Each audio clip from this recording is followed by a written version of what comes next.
Good morning to the Vice President. Good morning to my colleagues. I'd like to take off po sa questioning na ni Representative Tino. Meron po kasing minention na list of destinations na tinake ni Vice President this year under Travel Authority. But we like to take note na in a press conference of the Office of the Vice President, meron pong security and staff na kasama si Vice President. So can we ask po, paano po pinopondohan yung pagpunta, flight and accommodations ng staff and security ng OVP? Madam Chair, may I be allowed to ask a question?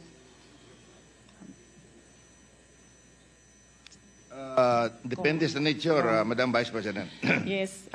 Magpinsan po ba si Congressman ko ngayon tsaka si Zaldico?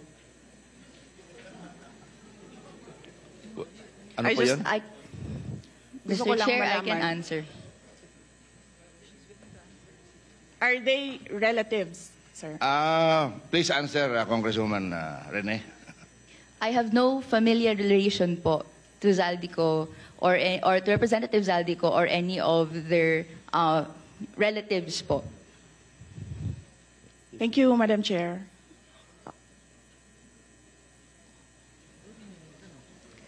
Let me just look for Please go ahead, ma'am. Look for the slide, sir.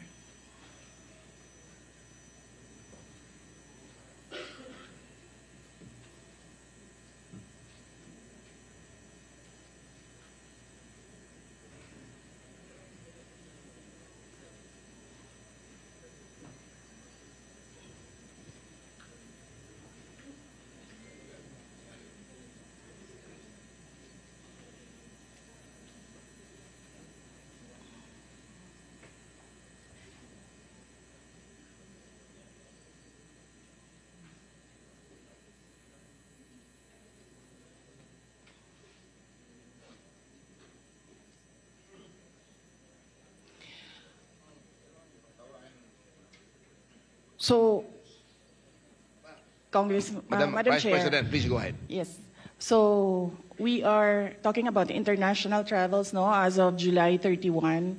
So, for two travels in Southeast Asia, for the security, it's 474,646.93 pesos.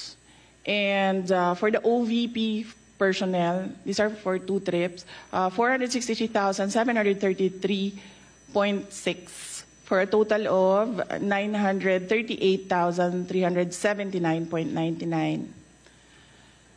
For one trip to Australia, for the security, it's 438,383.26.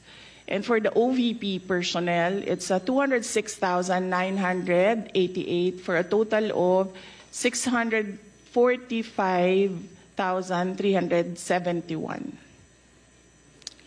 For the Middle East and Europe, 3 trips, the total is for the security is 2,922,869.98.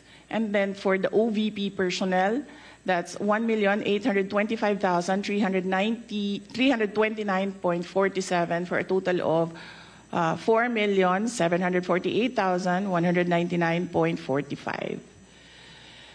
For 3 trips in East Asia, the security budget was 1,141,937, and for the OVP personnel, 0, because they did not join these trips. And the total is 1,141,937. The total for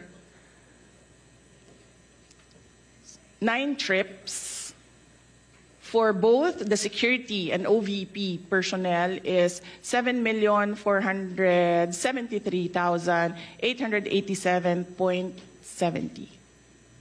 Thank you, Madam Vice President.